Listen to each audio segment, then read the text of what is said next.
Hello all, welcome again to S G's kitchen.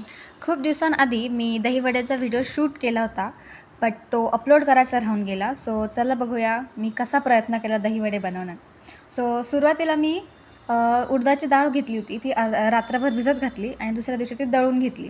आता ही मी बिना पाणी टाकता किंवा न पाणी टाकता दळून घेतली आणि त्याच्यात मी मिरची आणि अद्रक हे टाकून घेतलं.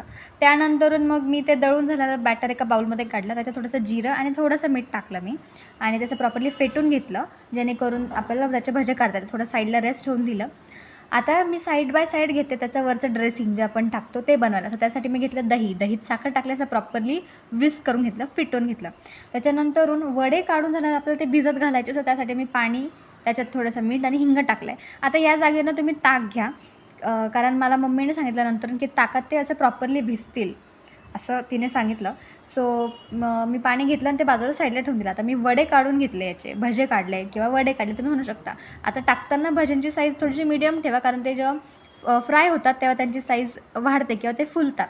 आता जास्त क्रिस्पी करू नका, कारण मी जास्त क्रिस्पी केलं तर जेव्हा मी ते असे पाण्यात बुडून काढायला घेतलं तर तेव्हा ते तुटत होते.